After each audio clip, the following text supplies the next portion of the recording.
Right. Well, good morning, everyone. For those of you who don't know me, I'm Matt Charette. I'm the learning co-chair this year.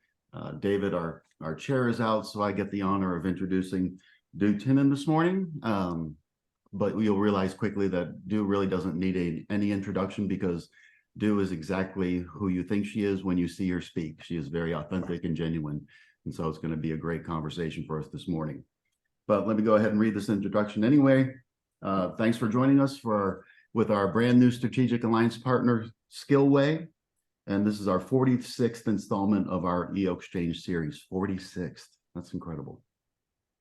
Let me tell you a little bit more about Do. Do is the founder and head coach of the sales coaching firm Skillway, specializing in relationship-based selling. Do honed her skills in the financial and mortgage industry, both as a top producer and a branch manager. As a national sales trainer, she's educated and motivated thousands of salespeople across the country. Do has been a full-time sales coach and consultant since 2011, delivering game-changing results for hundreds of clients from companies including Facebook, Bridgestone, Salesforce, and Raymond James. She's spent over 5,000 hours in one-on-one coaching sessions working with CEOs, multi-million-dollar producers, and the Skillway team of coaches.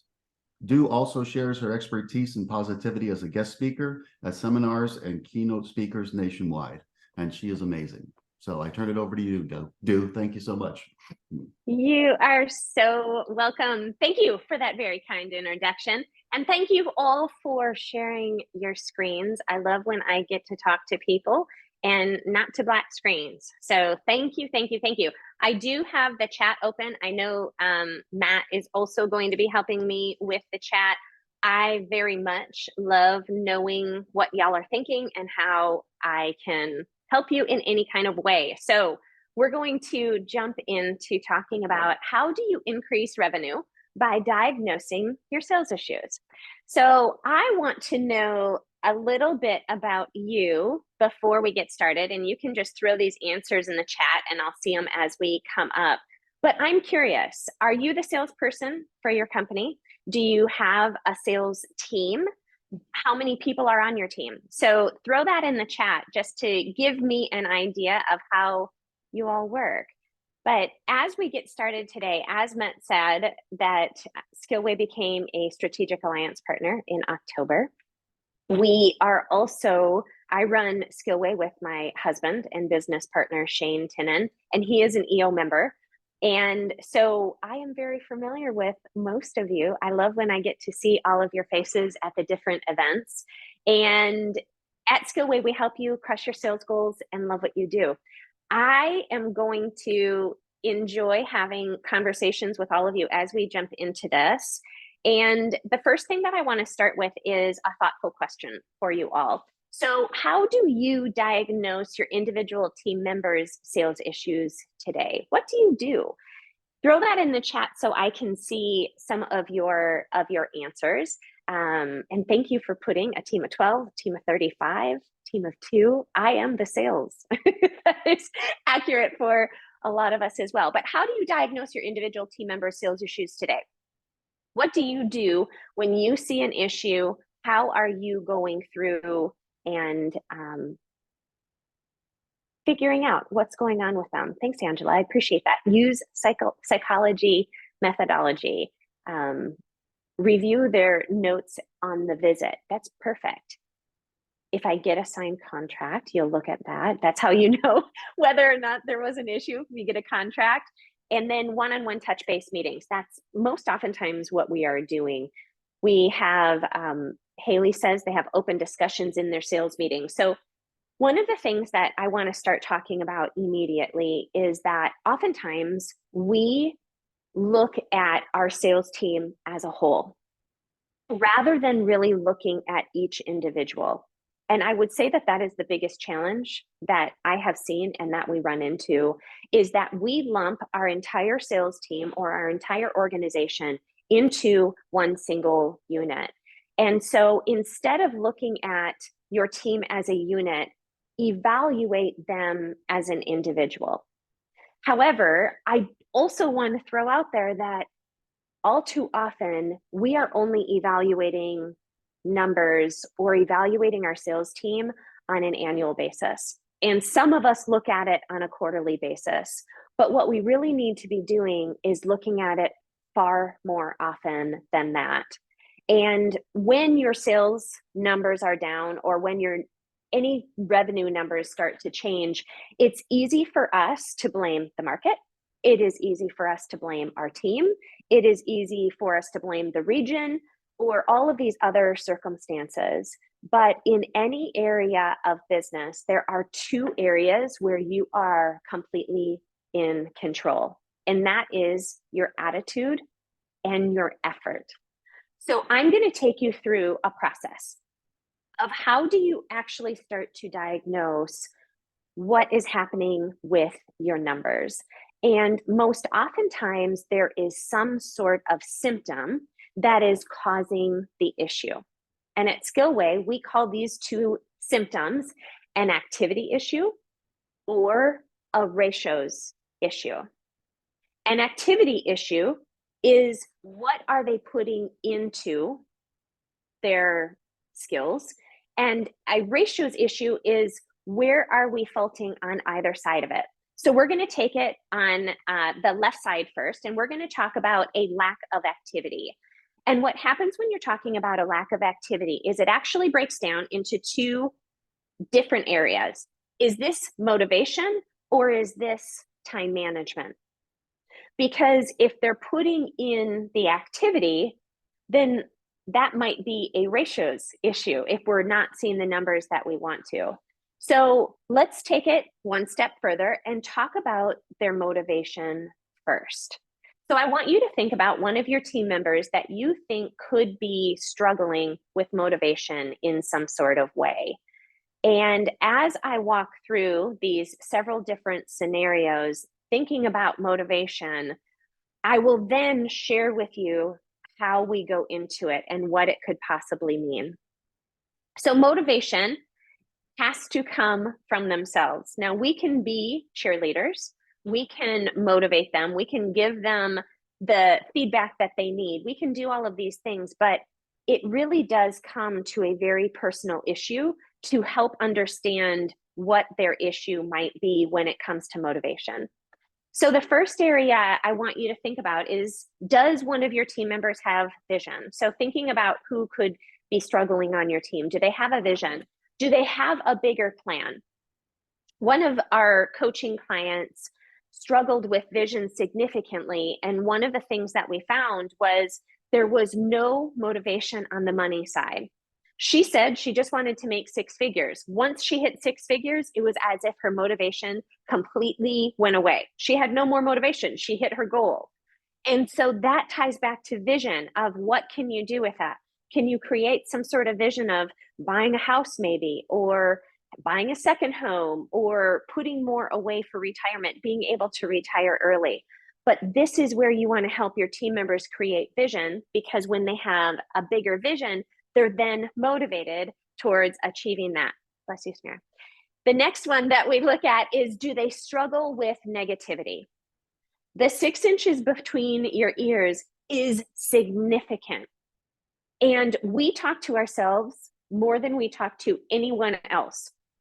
So are they struggling with negativity just because they're not handling their self-talk well? Or are they having outside resources that are challenging their negativity? Sometimes you have to look at the people that they are being influenced by. Jim Rohn says that you are the average of the 5 people you spend the most time with. So who is the influence on you on motivation at work? Who is the influence helping your financial situation? Who is helping your fitness? And who is helping your attitude? Do we need to have different people around us so that we can deal with negativity in a different way? But then once you realize where that negativity is coming from, then you can start addressing another part of the issue. Another challenge is excuses. We make all sorts of excuses. Earlier I said, are you making the excuse of the market or the industry or the region or the economy? What are the excuses that you are coming up with that might interfere with your motivation? And then the last area when we're talking about motivation is, do they hold themselves accountable? Accountability is, again, typically compared with micromanaging, and they are very different things. Accountability means these are the metrics that we have given you, and then we have to hold you to those numbers. But when you have proven that you can't achieve these numbers, then what we need to do is we need to set up a new set of metrics, or typically coming from micromanaging, which means that you have basically proven in some sort of way that you can't hold yourself accountable to these numbers. So when we're talking about motivation, this is the area. It is vision, it is negativity, it's excuses or accountability. And those are the first areas that we look at with motivation. Now let's look at the other side of the spectrum, where we're going to talk about time management. So I want you to consider what time management means. At Skillway, we have found that this is the single most area that has the biggest impact on any individual team member. However, having effective time management skills is 100% self-discipline. So if your team doesn't have motivation, they may not have good time management skills, and it's because they just don't have the discipline to really look at it. So here's how we start to evaluate what are their time management skills. Do they make excuses about why they can't prospect? Do they say they don't have time? Do they say they don't have a list? Do they say that they have too many other things going on? And that typically leads to the second question, where I say, do their fires take priority over prospecting? When you look at their prospecting numbers and they prioritize their fires, that may mean they don't trust your team. So if you have an inside sales rep and an outside sales reps who are working together, and your outside sales rep is prioritizing fires over anything else, what might be happening is they don't trust the inside sales rep to partner with them, or their account manager or their operations team to take care of the fires for them. So they think that they need to. One of the other things that happens that we see with fires is that scarcity can come into play as well. And what happens with scarcity is you are looking at, I only have this one deal, so I need to hold it very close to my chest and make sure this one deal closes. But what happens when you do that is you forget about prospecting in any other way. And so when you find your team members babysitting their files, babysitting their cases, babysitting the prospects that they are working with, we really need to look at, are we giving them the tools to handle the fires on the inside so that they can stay prospecting on the other side? Another question to consider is, do they lose control of their time and don't know where to start? I would say that this challenge right here is significant, because it almost feels like paralysis comes into play and they don't even know where to start with everything that they are going through. So really looking at it and saying, do you have the systems and processes and checklists set up so that they can immediately know where to start each day? And if they don't know where to start, then let's give them the tools on how to get there. Another area that we can look at is, do they follow an ideal week? Now, an ideal week is when you're setting yourself up for success in some sort of way that you are following what to do. For example, we recommend that to create variety with your sales team, that they should be able to do different things throughout the week to make things very achievable for them. For example, on Mondays, they could call current clients. On Tuesdays, they could call prospects. On Wednesdays, they could reach out to their past book of business. On Thursdays, they reach out to their referral partners. And on Fridays, they follow up on anyone else in the other 4 areas that they didn't get a chance to reach out to. And that is where we want to create a plan, and a plan creates variety, and variety creates the consistency that they're going to be doing what they say they're going to be doing. and not getting paralyzed in, I don't know what to do. An ideal week helps put all of the things in play that they need to be doing, which leads to the last area of time management, and that is, do they manage their to-do list? Your to-do list should be set every single morning before you start your day. And then at the end of the day, you should be reviewing your to-do list so that you know what to do first thing the next morning.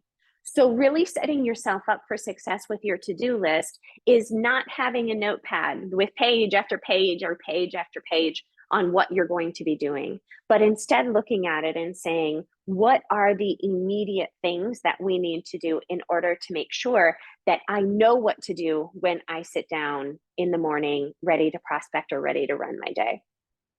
So we talked about, motivation, and we talked about time management, right? Those were the first two things. Now, on the other side of the spectrum, what we're talking about, is this an activity issue, which we just covered, or is this now a ratios issue? So when you consider their ratios, I'm going to introduce you to the sales cycle. Now, the picture of this sales cycle should follow most of the organizations that we're working with. There are typically 7 steps in the sales process.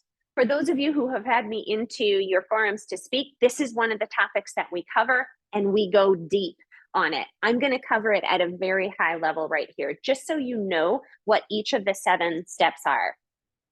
All sales cycles start with lead generation. This is where you look at, where are my leads coming from?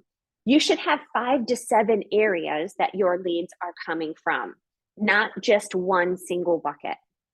Then you have the initial contact. In the initial contact is when trust is made.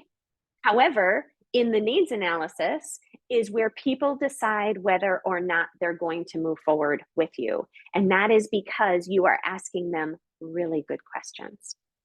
And then you follow to presentations and proposals. About 10% of the sales cycle is spent in presentations and proposals, because if you've asked the right questions, you don't have to give a presentation on every single thing that you offer. Instead, you're going to tailor it to what is their direct need. Then you have negotiation and objections.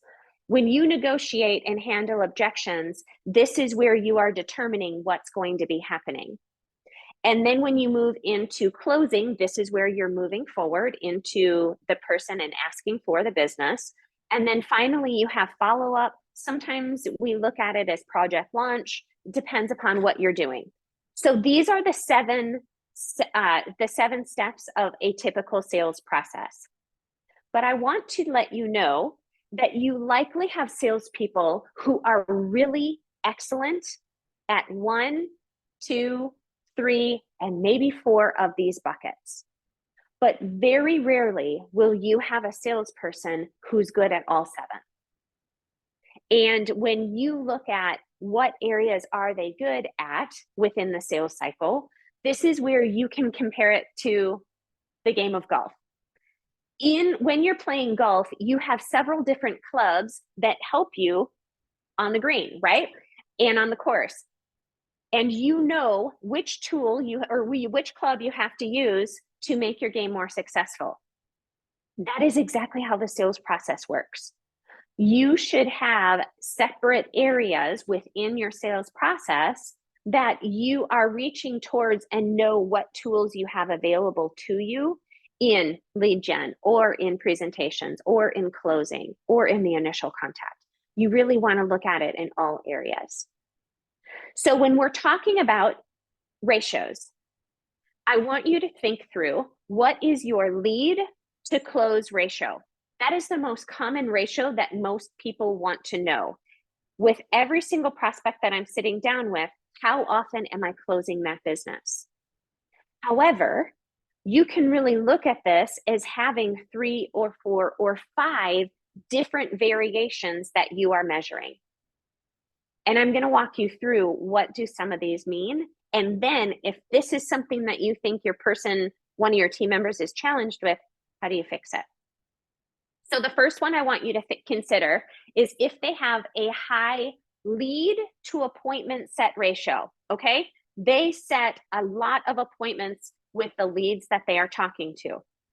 However, they have a low closing ratio. One of the scenarios we found is that people will sell on price. And when they sell on price, what that means is that they are talking the person into setting an appointment based on, can we lower your price on any such thing? So really looking at that and determining, are you setting the appointment based on price? Because what happens when you sell on price, you also lose on price because you're only setting yourself up to sell on one factor. If you find that your team members are selling on price, one of the things that you can do is you can coach them on one of the other areas. When somebody buys something, they are typically buying it for product, service, or price. They are buying it for service, product, or price. I'll repeat that one more time. However, only 1 in 6 people are typically shopping on price. And when you try to sell on price and set this appointment based on, can I lower your premium, whatever it might be, what happens is they are just curious enough to see what's out there. They're not necessarily looking to see, am I looking for somebody who provides better service, or am I looking for a better product?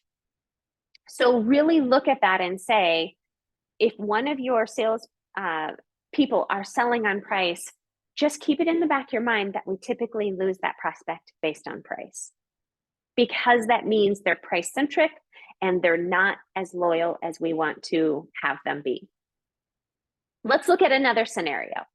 If they have a high lead to appointment ratio, so they are setting a lot of appointments again, but their proposal to close ratio is low. So they're setting a lot of appointments, but they're not giving a lot of proposals.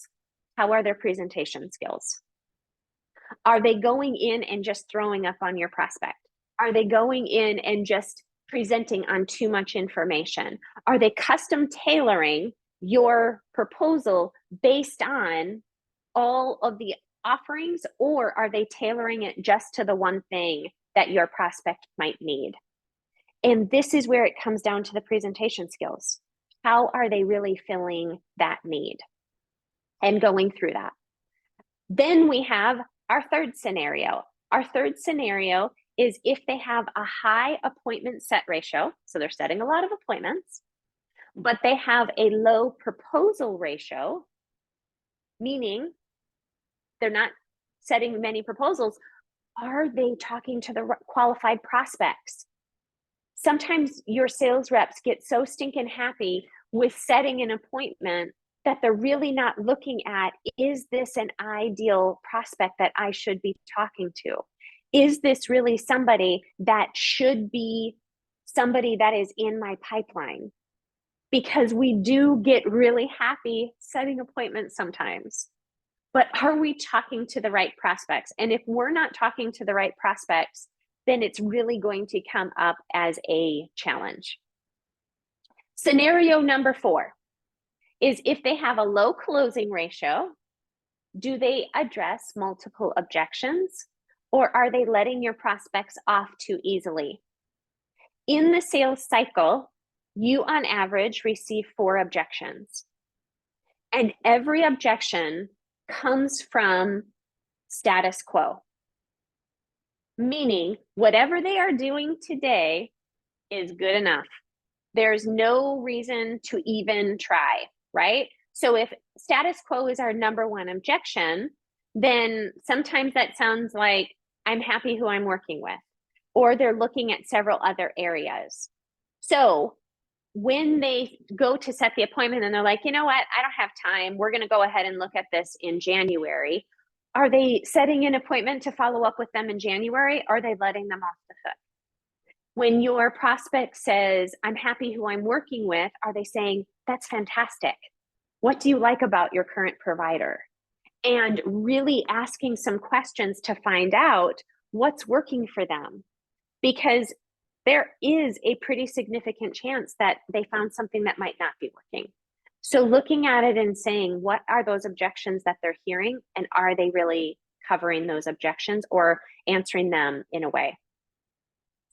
The fifth scenario we're going to walk through is if they have a low closing ratio, do they follow a follow-up system or do they have a follow-up system? Follow-up is one of the weakest areas for salespeople for top producers because they are closing so much business that they just let the prospects go who aren't saying yes immediately go into the ether. They're not creating that follow-up system to follow back up with them and say, would you like to set another follow-up appointment? Would you like to have another meeting about this? But the other thing that I will say is if they have a low closing ratio and it is due to follow-up, are they just emailing out your proposals? I would say that most of us who are in the proposal space email our proposals to let our prospects review it. And that is such a danger to do because what you should be doing is setting a meeting where you're going to review the proposal together. If you're just emailing out the proposal and you hope and pray that it works and that they come back to you after looking at page 7 and that price is exactly what they were thinking, what can actually happen is that they're not going to reach back out to you because there was no follow-up. Or did your email have a call to action at the bottom of it? Did it say, let's go ahead, what questions do you have about the proposal? But there's another area that you can do that. And one of the things that we do at Skillway is we actually don't email a proposal out without a meeting set where we're going to review it together. We have found that our closing ratio has increased significantly just by making sure that we are reviewing the proposal together. And really, your proposal shouldn't have anything new in it that you didn't talk about during all of the meetings that you had beforehand. So ensuring that you're looking at all of these different areas and then saying, how can I ensure that I am creating the follow-up system and the process to ensure I am moving my closing to the closing table and really making sure that all of those things are happening that way.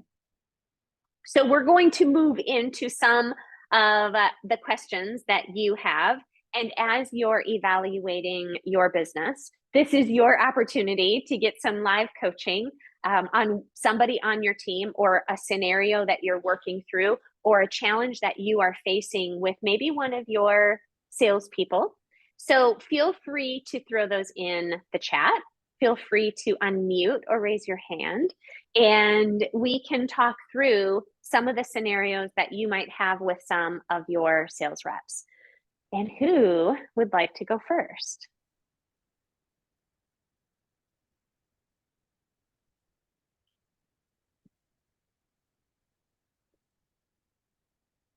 I know you're all typing your questions, so we'll just wait for them. Okay, somebody unmuted. Who is it? It was me, but I'll type the question. It's Eva. Okay, Eva, no, please answer. What is it? So more on the time management. The challenge for me is knowing how to guide our team on how to block their time when they're, because I love the idea of the variety. I think that's a really great idea. But how do you keep them accountable? Like, other than obviously your CRM notes, I was looking at everybody's responses. So what's the ideal way to kind of keep them accountable once you help them with the time management piece? You know, are you giving them examples of like, this is, you know, like a day, an 8-hour day, this is what your day should look like. And then you kind of keep them accountable. That's exactly. And don't hit mute again, because I'm going to have a couple follow-up questions for you. So that was the first thing that I was going to ask is, are you giving your team what an ideal week should look like? Not that detailed, no. Okay. So the first thing that you could do is actually create a hypothetical ideal week for them. How many appointments would you want them to have set? How many opportunities could you have?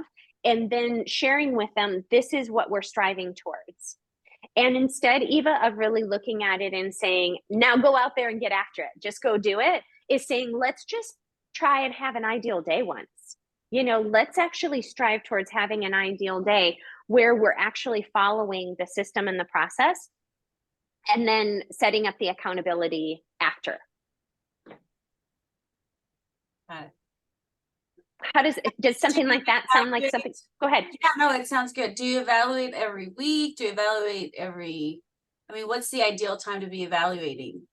So changing your time management takes about 90 days to really see the habits take hold.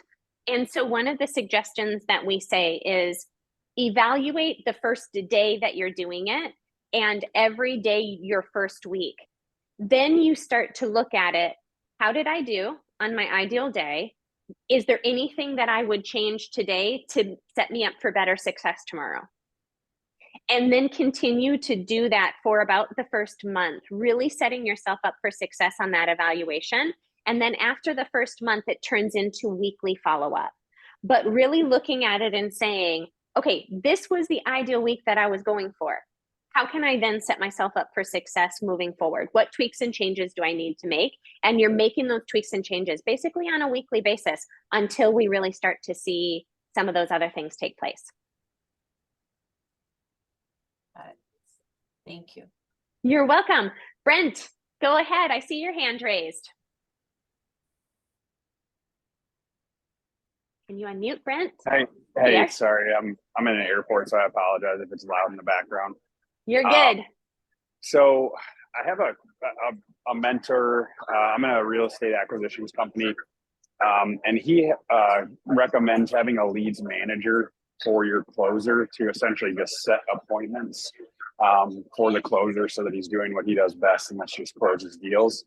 The question I have is like, where's the good balance between having them kind of, really scrap and fight for their deals so they stay hungry versus them getting kind of like fat and just kind of lazy, knowing that everything is teed up for them? I haven't necessarily, that having it teed up for them, I wouldn't necessarily matter or worried that much about that. Brent, what I would do with you is if you feel like they're getting fat and happy, I like to call it complacent, work on their motivation or their vision. What are some things that would set them up for success? Are they saving for retirement the way they want to? Are they going to Italy the way that and vacationing and, buying a home? So really looking at that, complacency usually comes when they've hit a plateau and they don't have their next level of vision.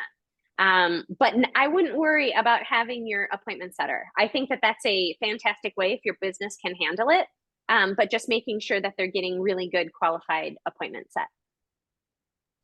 Okay, awesome. Thank you so much. You're welcome. You're welcome. Okay, I have two questions out here. So Klaus said, are there differences between B2B versus B2C? And Klaus, I'm going to have you unmute because I want to ask you a follow-up question for that.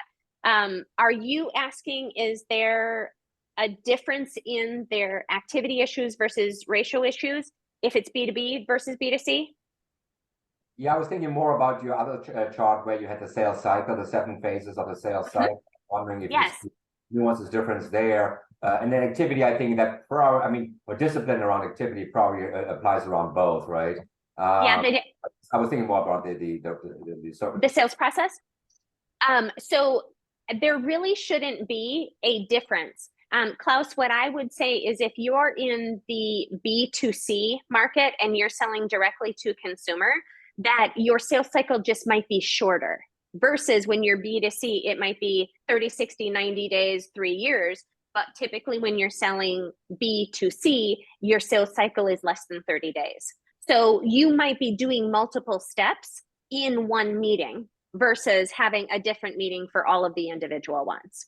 So the sales cycle should stay the same, B2B versus B2C. It's just how many of those things you're covering during that time. All right, thanks. All right, then we have Michelle. The main hurdle we run into is price. We have trained people with scripts on how to overcome and shift to relationships and transformation. But if they're still not closing, what is the best way to monitor your salespeople on actually handling these hurdles? Michelle, I can't stress enough how important it is to get recordings of your team. One of the things that we suggest is getting either recordings because they're recording their Zoom presentation, they're recording their phone calls, they're doing all of those things. When you are actually recording your presentations and then reviewing it together, this is a fantastic way to diagnose what the person is going through. I'm going to do an experience share with you and share that one time I was in a meeting and I was trying to get buy-in from everybody and I couldn't figure out why they weren't moving towards the next steps. However, I recorded that meeting and I went back and listened to it, and guess what? I never asked for next steps. I completely just went into la la land, and it was such a horrible presentation. But what I learned from that is, like, I have to follow my systems, my process, my script in order to make sure I'm not doing that. Otherwise, I come out of that and I'm like, that was an amazing meeting and nobody wanted to move forward. Because as salespeople, we get happy ears, right? We think every meeting's amazing. We think everything is going to be fantastic. But really looking at it and saying, recording, you can do that. And I will give you a tip. I recommend a lot of salespeople do this, and just turn on your voice memo before you go into a sales presentation or into a meeting. But before you hit record, you have to turn your phone to airplane mode. If you get a phone call, a text message, or an email that comes through, it turns off your voice memo and it stops recording. So that's how you can record a presentation. Set some time up with your sales rep and review it together. Or if you're the sales manager and you're shadowing them, you record it. Don't tell them you're recording it. And then go back and listen to it together. And then that's where you're going to diagnose what some of your issues are. If that is helpful, I hope that give me a thumbs up. If you have a follow-up question, raise your hand and we'll go further. Jen Renshaw says, what ratios should I put on my CRM dashboard to monitor how we are doing on sales to understand the sticking points? Do you have examples? Jen, one of the things that is going to vary drastically is by industry. Since I know you're in marketing, I will use your business as the example here. When you're talking about leads to appointment set, are you getting those leads from referrals? If you're getting leads from referrals, you should be setting 100% of your appointments. But if these leads are cold call leads that you're then setting up, it can vary all the way down to 10%.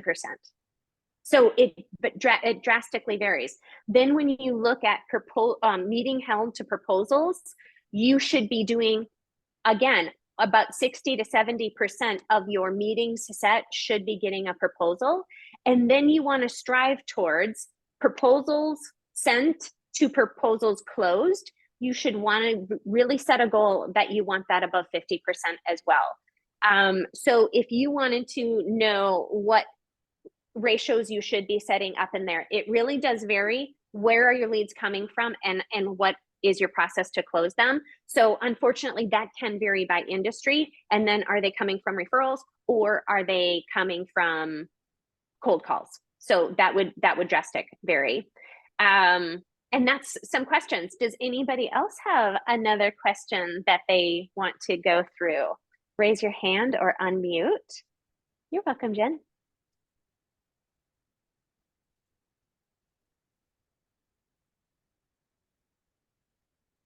Fantastic. Fantastic. I don't see anybody else raising their hand or unmuting. And we are, I mean, almost staying perfect on time here on answering some questions. If any of you just wanted live coaching on anything sales related, you can just throw that out there too. Whole new scenario.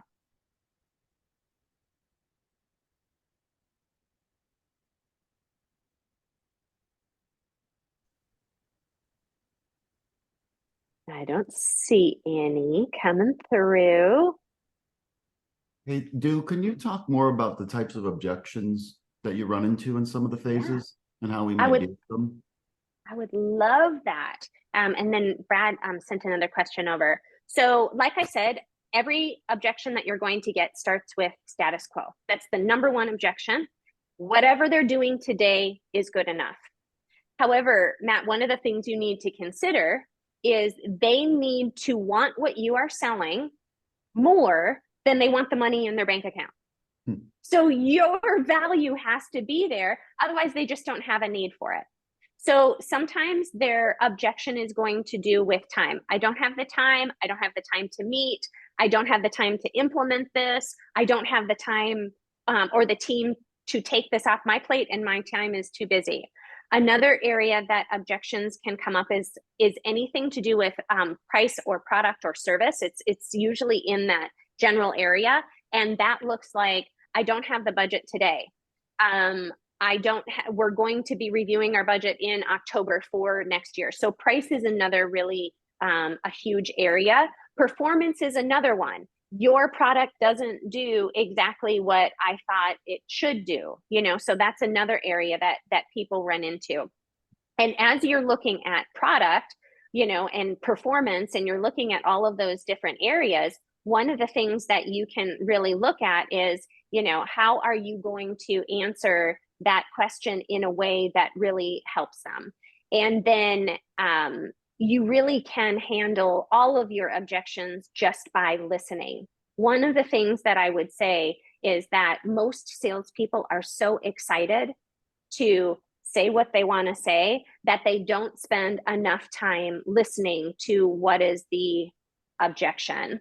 And so the other objection that we run into is just trust. I don't know you, I don't trust you, or I don't trust that your company could possibly help me.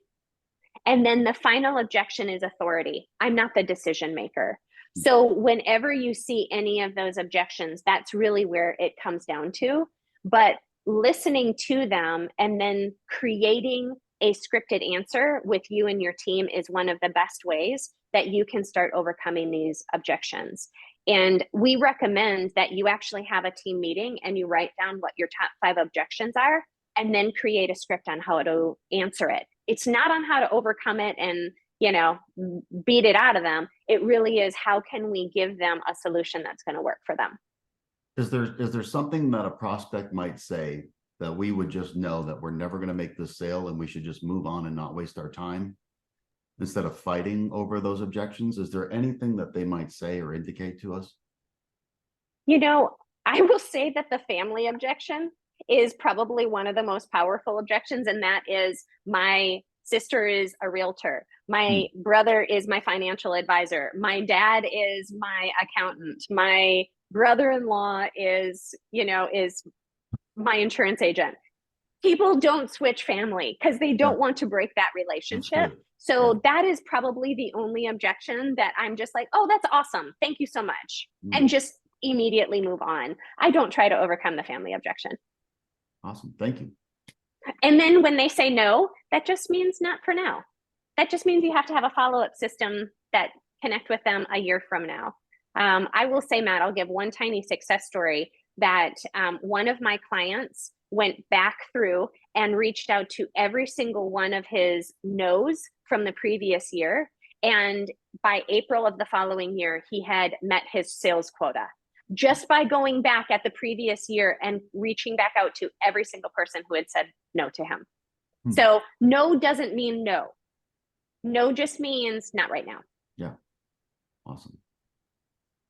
It looks like there's a comment or Brad? a question. Yep. Brad said, one main hurdle we have is selling through channel partners and losing control of the sales cycle.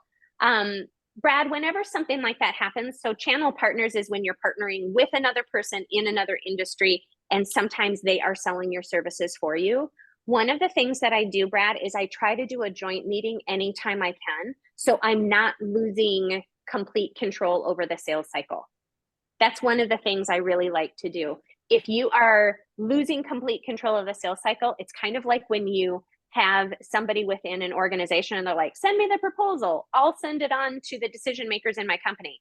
They're basically saying they're going to sell for you. And oh my gosh, that can be a disaster. So I really try not to let anybody else sell for me except us and our company. And so is there any way you could do a joint meeting to make that work? Yeah, we push for those and we get some of those. Where we struggle though and I struggle with the sales team is holding them accountable to the the pushing people through the sales cycle and to the communications, because all the communication, the best that they seem to be able to do is to push the channel partner to make those communications until we can get into those relationships deeper. And so the other direction I've given them is, okay, if you want to sell through a channel partner, that's fine, but you need to have 60% direct and 40% channel partners is kind of how I've approached it so far. I haven't been complete, but you have to have some sort of balance. You can't just rely on channel partners.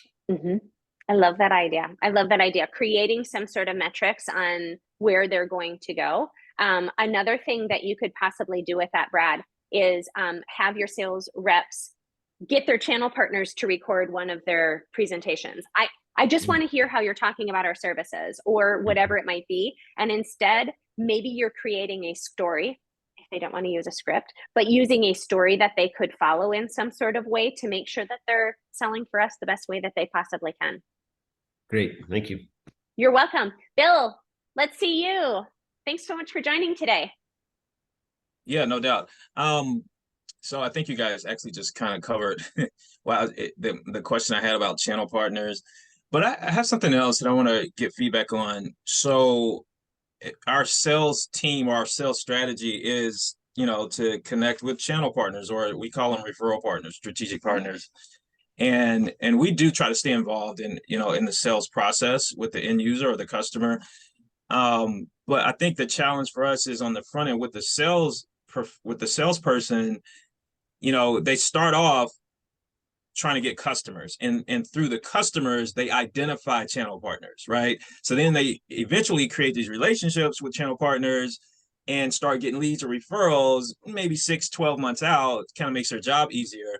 And the challenge I'm having is they start to get, like somebody mentioned before, kind of complacent or lazy, because they then start to depend on these leads and referrals versus still, making the calls, prospecting daily for actual customers, So how can we create, I guess, a balance, or does that relate to compensation and incentives too? Actually, that's exactly what I was going to say, Bill. This ties back to compensation and incentives. If you ever feel that your team is getting lazy or complacent with any leads that they might be getting in, or they're depending too much on their channel partners, pay them a higher compensation for self-generated versus with their channel partners. It's almost like you always have to incentivize the behavior that you want them to achieve. And so I look at compensation plans all the time and say, what is going to be the difference? And now you don't want to make the compensation so low with your channel partners that they give up on those relationships. But the second thing that you could do with that, Bill, is how many channel partners do they have? Do they actually have enough channel partners that are filling their pipeline with really good leads? Or do they only have 3 to 5 and they don't have just simply enough channel partners? So that could be another thing, is if you said, we need to have, I'm going to use an exaggerated number, we need to have 35 channel partners that you each have very deep relationships with, or 100 channel partners, whatever it might be, so that we're getting enough leads in order to move the leads forward. Gotcha. Thanks. Team, this was so good. Thank you so much for spending time with me. I have a couple of follow-up items, and I end every single one of our sessions at Skillway with a tip. And here are the tips that I have for you. Top sales professionals know their numbers and they know their sales ratios inside and out. Don't let your team members use their ratios as an excuse rather than really dealing with the real concern. Really evaluate what they are doing. I will tell you, we hire a lot of salespeople and we help our clients hire a lot of salespeople. And if I ever see ratios on a resume, you are getting a phone call from me, because salespeople should know what their ratios are. Here are some action items that I want you to think through. I always leave 2 action items blank for you. What are your follow-up things? What are your takeaways that you're going to do? But at Skillway, one of our core values is to learn every day. And so we have a book idea for everything that we talk about. And I love John's book on Measure What Matters. This is a phenomenal book on how to really know what the metrics are that you should be tracking for your team. As you all know, I am an SAP, and I would love to come in and talk to any of your forums. These are the topics that we have available to you: creating compensation plans and hiring salespeople, understanding and refining your sales process, and how to reverse engineer your sales goals. Or just shoot me all of your questions and we'll come in and talk to you. You can find me on the EO portal. You can reach out to me anywhere that you can find me, or here is my contact information. This is my personal cell phone number and my email address, if you want to connect with me anywhere. And gosh dang, man, I had some fun working with all y'all today. So thank you so much for letting me be a part of your day. Thank you. Thank you. Thank you. Thank you, Do. You're welcome.